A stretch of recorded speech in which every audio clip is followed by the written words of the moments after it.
balma o ni su aw ni kile aw ni sɔgɔma maliyɛn mana kɛ diɲɛ fan o fan n bɛ foli ni tani di aw ma bɛɛ b'a dɔn k'a fɔ kalafili an bɛ o de hukumu kɔnɔ bi tako fɔlɔ o kɛra tako filanan o bolodalen don ka kumaw cayalen don kosɛbɛ kabini lawale la an ka jamana ye kodɔn jamana ye ɲamakalaya o ye an ka jamana jɔsen belebele dɔ ye ɲamakala jɔyɔrɔ kan ka kɛ mun de ye nin wagati in na o kama an wulila ka se an fa dɔ ma an balimakɛ dɔ ma maliyɛn dɔ ma kuma la surunya la a k'a tɔgɔ n'a jamu fɔ an ye an ka sɔrɔ ka tɛmɛ ni babu ye balimakɛ ye ni su n bɛ barika da Ala ye i sen ta ka b'i kɔnɔkɔrɔ ka sen fɛ n bɛ barika da Ala ye ka barika da i yɛrɛ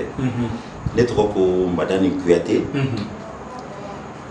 kɛrɛnkɛrɛnnenya ne tun ye inspecteur du trésor ye n tun ye fond de pouvoir ye m'o tɛ trésor la mais bi n bɛ sɛgɛn lafiɲɛ la ne de ye Kuyatew bɛɛ ka président ye association ba min sigilen don Mali ni Afrique kɔnɔ ko association Sɛgɛsi Kuyate o président ye ne Kuyatew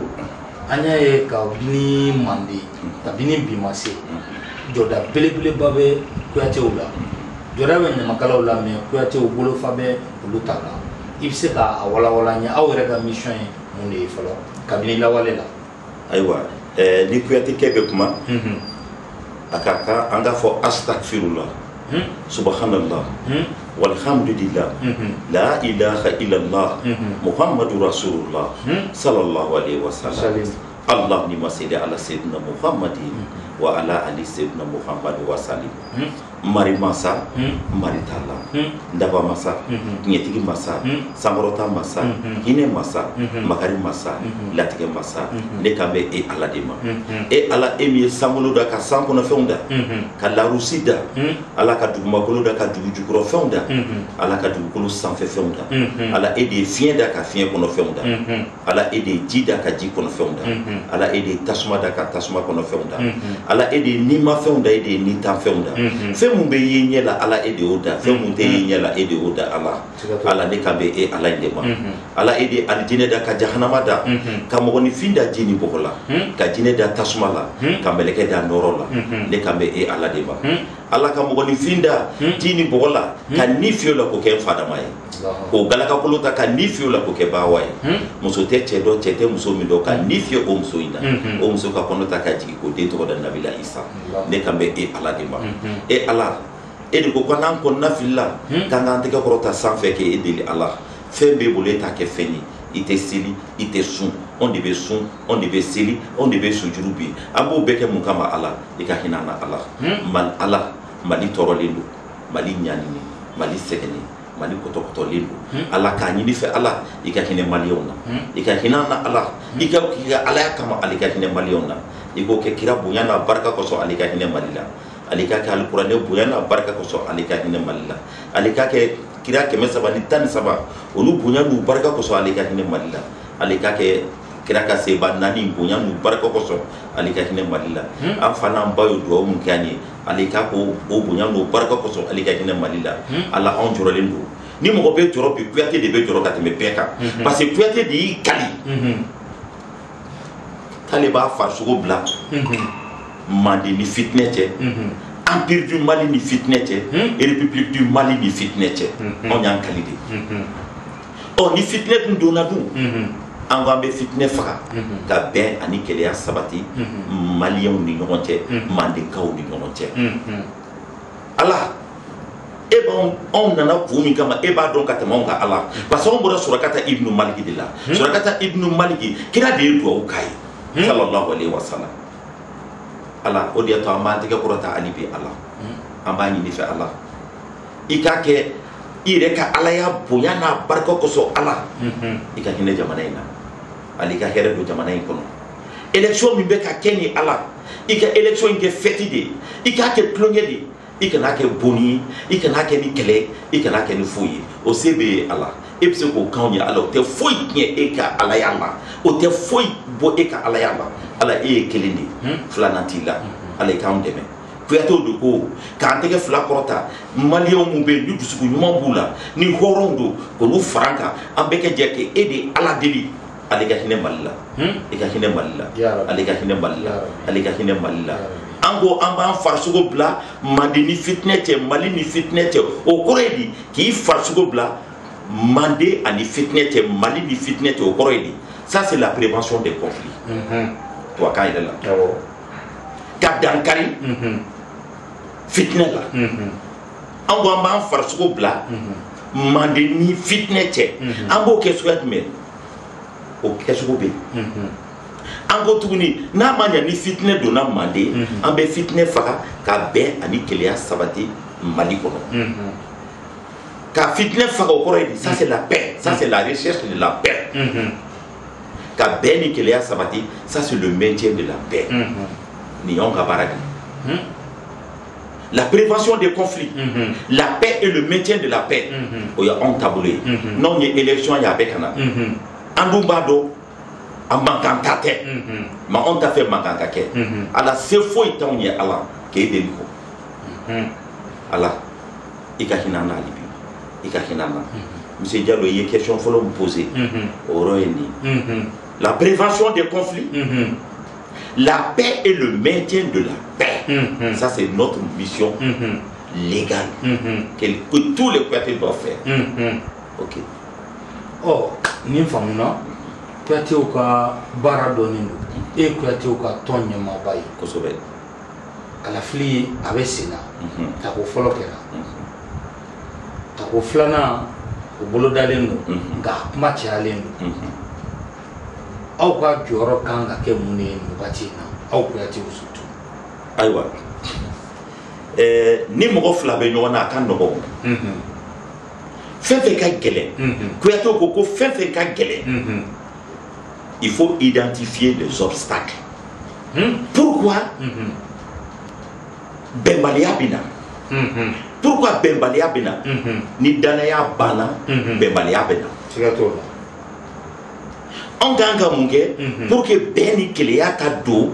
mɔgɔ fila ni ɲɔgɔn cɛ ni fɔlɔ don a ka nɔgɔn jeli cayara jeli bɛ tɛ ko dilan jeli ye mais n bɛ min fɔ deuxième tour ye Sumala ani Ibeka de Sumala fa tɔgɔ ko Boubacar Sise Ibeka fa tɔgɔ ko Boubacar Keita ni Boubacar Sise bɛ balolen Boubacar Keita bɛ balolen Sumala ni Ibeka tɛ jɔ k'i ɲɛsin ɲɔgɔn ma n bɛ n kale ala la ayi munna parce que u bɔkolo ni mɔgɔ min ma Sumala dɔn n'i y'a fa dɔn n'a fɔra ko Sumala bɛ kumakan jugu fɔ mɔgɔ i b'a ko nkalon don parce que Sumala fa t'o kɛ a ma deli k'a kɛ ni Boubacar Keita n'a bɔra trésor la a b'a ka so kɔnɔ a tɛ se mɔgɔ ma mɔgɔ tɛ s'a ma mɔgɔ ladiri don mɔgɔ tilennen don mɔgɔ sabalilen don wa Boubacar Sise fɛnɛ bɛ ten olu fila den de bɛ ɲɔgɔn na terima fila den de bɛ ɲɔgɔn na terimaw n'o kɛ Boubacar Sise terikɛ de ye Boubacar Keita ye Ibeka terikɛ de ye Sumala ye depuis u bɛ école la an ma na u bɛ ɲɔgɔn dɔn ka jɛ kana don parti kelen kɔnɔ u bɛ ɲɔgɔn fɛ ka jɛ kana don gouvernement kelen kɔnɔ u bɛ ɲɔgɔn fɛ Ibeka e ye premier ministre ye Sumala ye ministre de l'économie et des finances ye aw jɛra ka baara kɛ ɲɔgɔn fɛ politique ko jumɛn bɛ n'aw bila ɲɔgɔn na politique ko man kan ka ni cɛ fila bila ɲɔgɔn na anw Kouyatéw ko manden ye mun ye Mali ye mun ye aw y'aw maden ɲɔgɔn na aw y'aw maden ɲɔgɔn na aw y'aw maden ɲɔgɔn na c'est-à-dire rassemblez-vous rassemblez-vous pour que vous soyez un ka kɛ maa kelen o de un peuple mɔgɔw bɛ fara ɲɔgɔn kan pourquoi c'est pour que ka jamana bɔ nɔgɔ la mais mɔgɔw tɛ se ka baara fɛnɛ kɛ ɲɔgɔn fɛ ka jamana bɔ nɔgɔ la ni dusukun kelen t'aw la o ye un peuple un but une fois c'est venu de la bouche de Bala Fasigi Kouyaté Et au point il est à Jujon ta foyer. Aba Jujon ta fo bala fasigi kuyate la. Oyo made nyona. Oyo made nyona. O de mande. Mande koro o de. Ibeka ale kenwera doni ale aka parti to da rassemblement. Mande de do. Frangonga de mande o. Ayo made nyona. Suma la keguna, suma la ta to da union. Ni tie fly be mali do. Ni tie fly kan gi tege di ngoma de ka baraka mali ko. Mo simanga ni tie fly bla ngona. On nyana ko na teke. Sumala e mande mori. Ibeka e masare. Masade. Masalonga mori de siso. Si c'est Kenny, Masalenke maganda kele. Mande kono se défendu ateke. Mori bonda duru. Nyamakala bonda nani. Mande horon soye bonda tan woro. Bolu maganda se no. Autrement, nebena mi forti ça. On est clongé pas dans la de 18 de ce mois. Kalau kletan cheki. Kalau kletan cheki. Pour que Kabeni que les ado malien ou n'ignorant élection mi temena anga ke bolo ko fe koyi anga ke commune foi make mo ni fimbina mo ni fimbita malibe tant que malibe élection be ni ma gagné l'élection là élection aurait be il be gagné anga na président ala ko anga na ala japuya faka saboke anga to ala ire ka saboke man ni ala ya saboke ambe ko kurota bodina Nebena fo malien bede ni tiefla o kana tashma du ni non tief ni tiefla ge balma made ni tiefla o ye barake no fo matke no na pour la simple histoire domina alpha ko kan 2002 be ke malila aya fo premier ministre de Ibeka Sirama ko budget be mini abola ka ta fo jini sumala ko président ko ambe kan 2002 organisé sumala ko kambo ke budget me Ibeka ko ko me de do ni wuli kitanye ni de fato de numaye sumala wula ka ta fo Chine ka ta budget ni na kele kirikarake kele mi nda fatala kele do be olu kan mais kele do be olu man olu be kele mi na ndi man otma monsieur Diallo ni gagné ni ngal flana am se kata sabanana ni jaranya kusube na manya kafo ansera fo ni niveau là ansera fo yankaba yeremine obeke aw nyamakalaw ka wele ka nyeshi kanila flabema e bora sisa o de ke sisa oh mais est-ce que nyamakala akanga parti pliqué wa akanga tu ndola kelengo wa nyamakala ni politique chabe tu aywa nyamakala nte nyamakala todo mais kuyate maganka politique ke kuyate Mali de taillé fen kera Mali kono depuis mande fopi ama fo kuyate keko comme yeni niga benanda do woro nundo la kafié obejani un peuple impute une fois nya fi ngo bora bala fasi ki kuyate de yafo Malika imito koye jonjon sigila kuru bala fasi yo di fo asorola mu fe dondola sunjeta de kumangene andi tutri ni mangene ibe jori ka dula nete nga dubi na kesu ya dime nete jeni bena ne de meka ne ka duta ne ka dubi na kesu ya ni bejo ni do sunjeta keta fene jorola mandena ay jeni folo wole mande ku ye jamana sigilende ay tiramaka folo wole son premier lieutenant de guerre ako tiramaka ne fari mandena amba ke ni tiramaka ko ni masara manika wole soro mande masa taka masara manika wole la me foi ti ko mande ya ni herete mo ci tseka bin mandeka kasoro tiramaka be baloli l'intégrité territoriale du Mandé ne serait jamais violée tant que je vivrai. Tiramagantara, aye fakolu kumba wuli.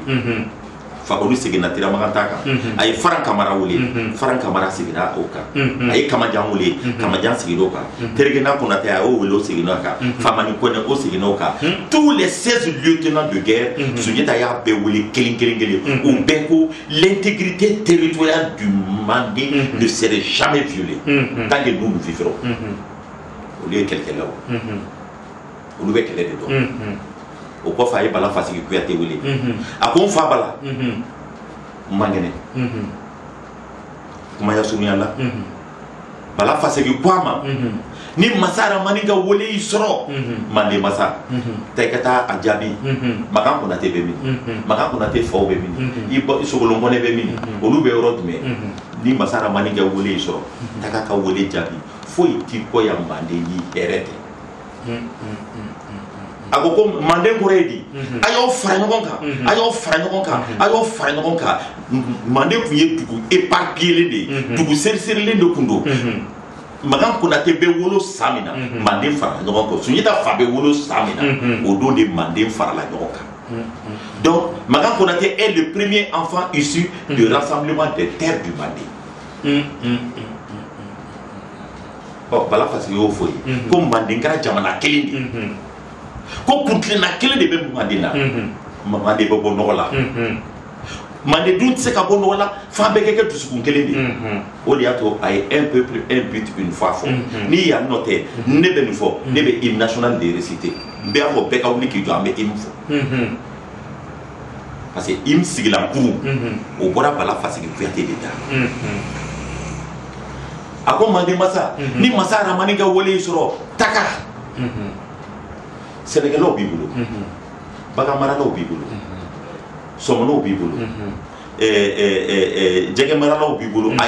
c'est-à-dire que la répartition légale du travail dans le Mandé a y'o bɛɛ walawala k'o fɔ Sunjata ye Sunjata nisɔndiyara a ko fɔlɔ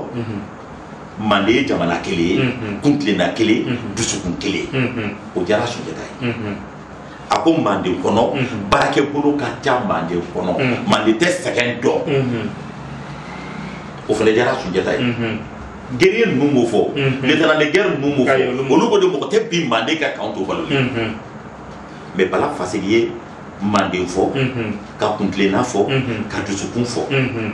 ka tila k'a yira baarakɛbolo ka ca Mande o de kɔrɔ ye minnu bɛ sɛnɛ kɛ olu ka sɛnɛ kɛ minnu bɛ jɛgɛ minɛ olu ka jɛgɛ minɛ kɛ ça c'est la répartition légale du travail qui a été dit par Bala Fasigi Kuyate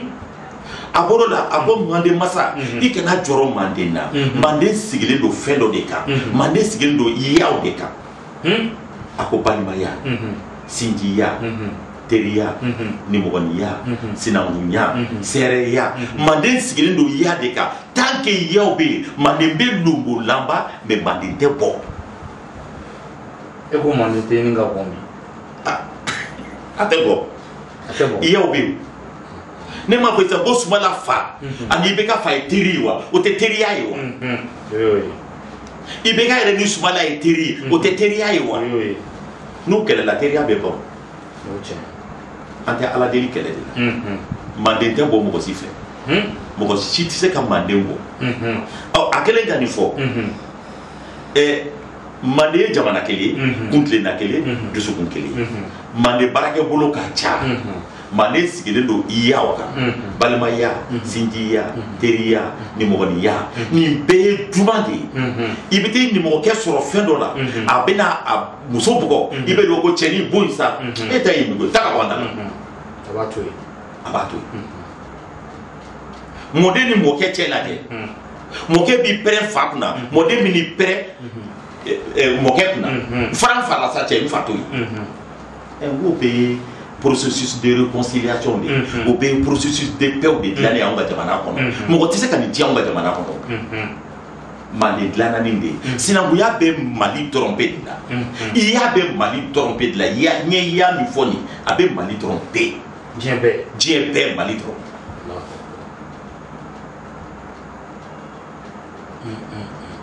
o de y'a to anw Kuyate anw siranna kɛlɛ ɲɛ anw ko ko bana kunbɛn a ka fisa ni bana furakɛ ye Bala Fasigi fɔlɔ de y'a fɔ en 1236 bana Akoumbe, Akaf Sali Banafraka au Remi, il dit la prévention des conflits vaut mieux que de chercher des solutions pour une paix. La recherche d'une paix est trop difficile. À cause de là,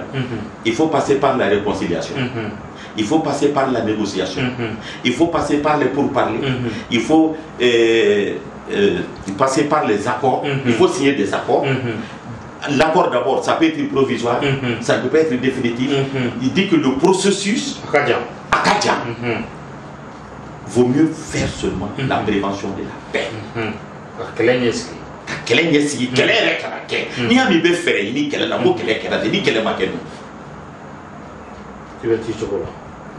Oh, mɔgɔ caman bɛ ka kuma caman fɔ sisan Mali basigilen tɛ n ye ɲininkali k'u bɛɛ la diɲɛ kɔnɔ dugu jumɛn bɛ yen sa basigi bɛ dugu jumɛn kɔnɔ k'u k'a fɔ o dugu tɛ yen mais fantan de kungo ka bon fantan de kungo ka bon Mali kungo bonyana parce que anw Maliyɛn anw tigɛlen don an yɛrɛ la anw de bɛ k'an yɛrɛ di mɔgɔw ma u k'an ta tiɲɛ. Sinon, le Mali, Keïta fait partie des 3 grands empereurs dans l'histoire du monde. Dieu répond. Dieu répond. Sunjata du jour Kalanan.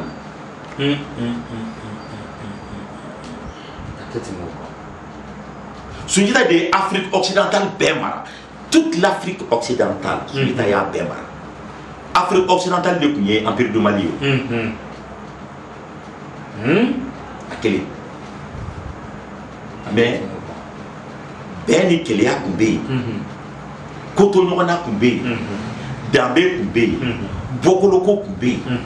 Nimbeke et Nike, est-ce que e Famanake Bolole et Bessoganike, New de Fortison, ni Sunjata ni Soumala Tissé Fabé Baloli, Bogar Tissé Baloli, Atenike, ni Bogar Keita Baloli, ni Teke. Mais ni Chokoroba Flabedo. You Flabedo. Bou Flabedo. Ntena do Luka Villa. Mais Bou Flabedo. Moko Ladirudo. Moko Tlenundo. Slameudo. Et puis ce sont des hommes effacés. Il ira tout fait. Ou te ira do.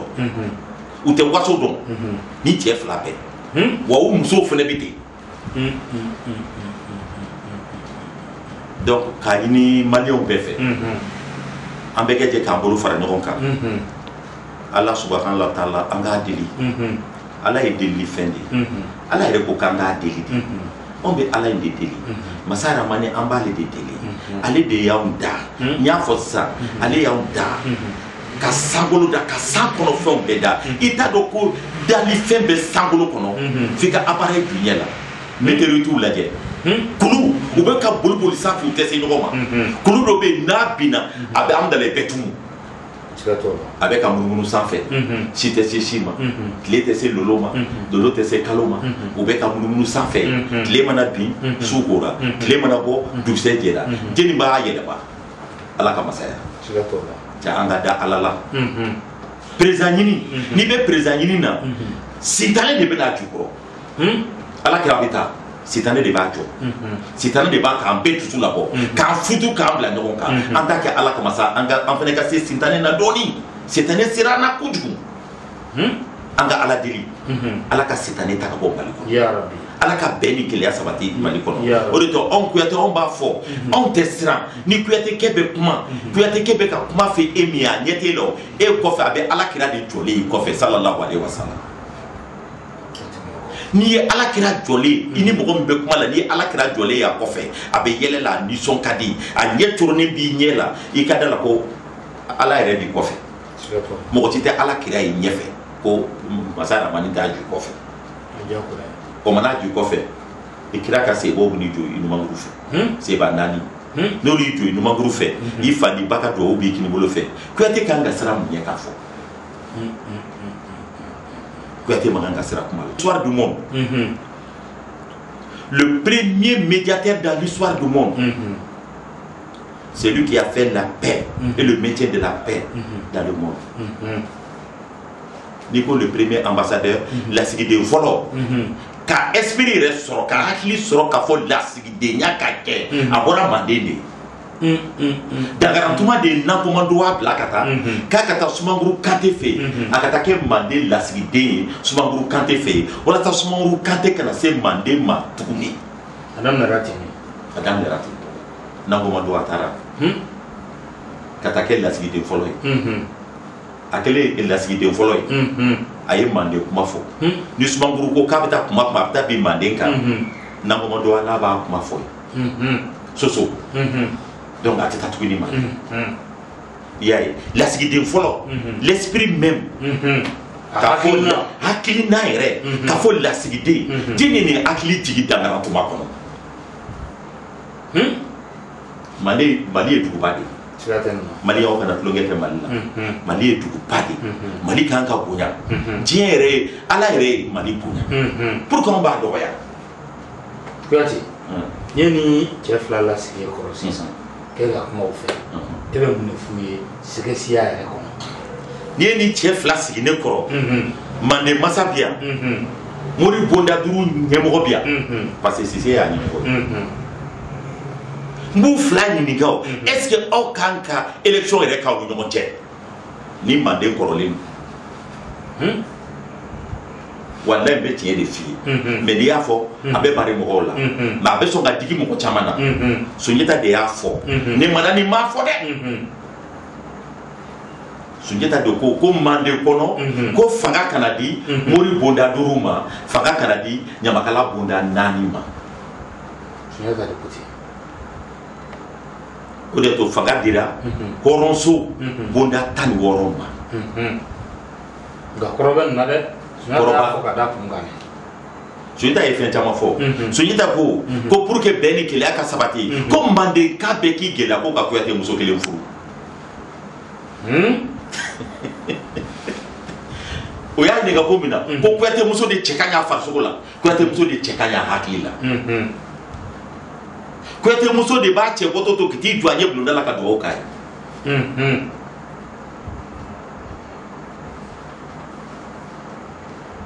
Kuyate muso de bɛ se k'a yɛrɛ koja cɛ ye k'i koja i cɛ ye tubabukan yɛrɛ la savoir aimer son mari ko Kuyate kɛ bisa la c'est pour que an ye ɲininkali kɛ ko Sunjata muso yɛrɛ tun ye jeli ye ayi an b'a fɔ o ma musonin tugu ma an t'o fɔ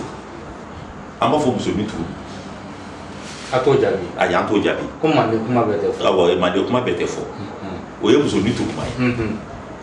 n bɛ fɛn kelen f'i ye Jalo n'i ye IBK sigi ne kɔrɔ ka Sumala sigi ne kɔrɔ n b'a fɔ k'u ka CAN 2002 lajɛ o dilanna suguya jumɛn IBK bɛ bɔ a ka so don min na ka taa Sumala sɔrɔ Samaya Bada la ni Sumala bɛ gɛlɛnni jeni u ye min fɔ ni ɲɔgɔn ye n b'a fɔ n k'u fila ka segin a ka ɲɔgɔn ye nin ye kuma kɔrɔ ye dɛ kɛlɛ dɔ bɛ yen mɔgɔ t'i da don a bɛ ba yɛrɛ ma mɔgɔw kana Sumala ni IBK bila ɲɔgɔn na mɔgɔw de bɛ k'u bila ɲɔgɔn na minnu t'u dɔw de bɛ k'u bila ɲɔgɔn na so ni cɛ fila taala de ye ɲɔgɔn ye ni Sumala ni IBK bɛ ɲɔgɔn fɛ Sumala devient l'esprit IBK devient la force hali ni IBK kɛra président ye n'a ye Sumala kɛ premier ministre ye ça va bien marcher pour le moment parce que u degela baara la ɲɔgɔn fɛ munna t'o f'u ye an b'a fɔ a bɛ f'u ye kɛ tuma bɛɛ conférence bɛ na n b'a fɔ a ye Kuyatew gɛrɛ aw la a ye Kuyatew gɛrɛ a la Kuyatew de bɛ se ka tiɲɛ fɔ a ye mɔgɔ si tɛ Mali kɔnɔ min bɛ se ka tiɲɛ fɔ a ye ni Kuyatew tɛ a mɔgɔ tɛ yen ɲamakala bɛɛ bɛ jɔrɔ a yɛrɛ la Jalo n'i k'i bɛ kuma o kan kojugu mɔgɔ bɛ se ka don dɔ gasi la c'est pourquoi Kuyatew u ye Kuyatew ɲininka ko bɔkolo ye min ye danbe ye min i fa tɛ sɔn fɛn fɛn ma i kana kɛ i fa taabolo o kɛ hali n'o tiɲɛna mɔgɔw b'a fɔ ko nin y'a taabolo kɔrɔ ye danbe kɔrɔ ye di tubabukan yɛrɛ la danbe c'est la liberté Manden ka di ko ye Manden ka di ko ye dan bɛɛ ko bɛɛ la danbe y'o de ye dan bɛɛ ko bɛɛ la mɔgɔ i mana se ko la cogo cogo dan b'a la i mana se fɛn na cogo cogo dan b'a la ni mɔgɔ min t'i dan dɔn i bɛ kɛ mɔgɔ molobali ye Ta liberté commence ou finit celle des autres. Celle des autres. Pour toi, vous pouvez d'abé. On est d'abé. Ça, c'est la liberté. D'abé, quoi est liberté? C'est aussi. Agnès Sunyatani, Ibeka Tafo. Jamana Konodium. Vous voulez le camp de Menebe pour le Sisa Kanyeshi, Malion, Manakadien Fanfa. Nebe bifo Malien Bay. Ibe Mali Kono, Ibe Afrique, Ibe Asie, Ibe Amérique, Ibe Océanie, Malien Bekaouli, Anganteke di Yoroma, Anga Mali de Ladje, Ante Ibega Ladje, Ante Soumana Ladje, Ange Malibaï Ladje, Malibaï de Sekena, Malibaï de Torola, Malibaï de Nyani, Anga Sababu Dodeke, Walasa Mali Gaja, Anganteke di Yoroma, Nayanteke di Yoroma. Anga ngolo korota anga ala laje anga akira laje anga fa laje anga ba laje anga bokolo laje anga dambe laje anga hine malila wallahi be kuma mu fo ne fleka kuma mu fo ni sisa ne be kali ala la ni ibeka be ne krefa be kasi na do di la kan fo ayke be kuma chama fo ku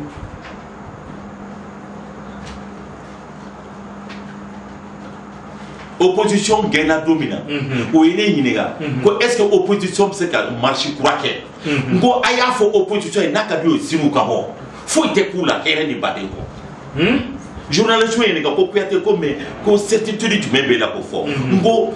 mande massa o club de la dirigeant o club de la au ka bo mani nous bora ou be bo anaka du ka bo kata ga o kata kidal fo ite ke mo sila parce que nous d'abé de fou nous bokolo de fou il m'a aidé de soldats de Dobi. Il en a interviewé de parce que les bêtes un fasciaque. Les bêtes d'Adeka, ben fasciaque. Les fasciaques, il faut dire. Anne n'est pas président de la République, il est lié. N'est pas inspecteur du trésoriat. Femme ben bafo, n'a pas fondé de pouvoir. Mon homme bi fait, mais c'est qu'il bi pas fait. Il bi beaucoup le fait. Il veut qu'un manifeste. Parce que ni Mali il fatina, au fatina, au fait fatina, au nous béoulou la Mali. Pourquoi Mamba Mali là? Donc, ne pas amener tout le même indalajé. En bas kedi. Ali candidat manabati en bas oui. Kaira là, a m'a battu, a gagné parce que Mali gagne. Candidat mana gagné en bas foyer. Et m'a gagné, Mali de gagne. Ni ya ma be fo Ibrahim Boubacar Keita Malido Soumana Cissé Malido nous kunte Mali kono ante campagne kuye ante fo kuye ka fo Malien toy na be tlongé ke domina ambe be de wuli shibe a donner rebe ango ngambe dogono nyemo wuli ka flow nyemo wuli kana yula ou manga kele kele ka odato arama nana jarani Allo de l'appel, Ousmane Arama avait été invité d'honneur, c'est vrai. Mais, quand cadeau n'y est mort, quand flot n'y est mort, quand nous laissons c'est sous quand l'on est euro, quand il nous l'a fait, qu'elle est belle tout le monde. Quand il a candidat flani de mon qu'elle est belle tout le monde. Quand il a parti flani de mon qu'elle est belle tout le monde. RPM, URD, à Bebora Adema de Kono, ni bien pour qu'elle est jégée. Autrement, mais c'est qu'à toi ou Allah Maritala Mari Massa Ndaba Massa Tientri Massa Saporota Massa Hine Massa Latige Massa Allah et bien Sangolo de Onye Mokomi de Mega Sangolo Indade ini mo ma jala ikele de ada ala yedu makolo fefe domina mo ko tibulu collaborateur tibulu sigi no tila mi ad ide be katla ala ekele de ni betla yeni betla mo kama hine ala masangolo da foi kama kadu makolo da foi kama ni hinete kanga hine nyona ala ino sangolo donye ko du makolo donye hine kama Allah, en élection de casser Allah. ita ko dugumakolo dali barika sangolo dali barika yɛrɛ bonya n'a barika kosɔn ala i kana basi foyi kɛ maliyɛn si la yan i k'an don da kelen fɛ i k'an bɔ da kelen fɛ i ka dusu faga da an bɛɛ ma ni tubabuw b'a fɔ ma retenu an bɛɛ ka se k'an yɛrɛ minɛ an kana kɛlɛ kɛ an kana mankan kɛ ala o se bɛ ye ala e ye ji d'aw ma min kama k'an na hinɛ i ye fiɲɛ d'an ma min na an ka ninakili ala ye tasuma d'an ma min na k'an jigi to ala nin bɛɛ ye ka se kɔnɔna de i k'a kɛ i ye baaraba fɛn fɛn kɛ ala ni n'i ma fɛnw bonya kama mɔgɔninfinw dɔrɔn tɛ dɛ n'i ma fɛnw bonya kama ala i k'a kɛ o bɛɛ de bonya n'o barika kosɔn ala i ka hinɛ mali in na ala ko o duwawu minɛ sɛgɛsi an b'i fo kosɛbɛ k'an lajɛbaga bɛɛ lajɛlen fo nin waati la ala ka o duwawu bɛɛ minɛ mali a k'an bɛn diɲɛ waati la mashallah merci beaucoup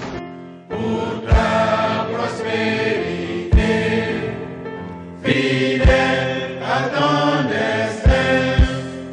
nous serons tous réunis. Un peu, un but, une fois, pour une Afrique unie. Si l'ennemi découvre son front, au-delà ou au-dehors, debout sur les ramparts, nous sommes résolus de mourir.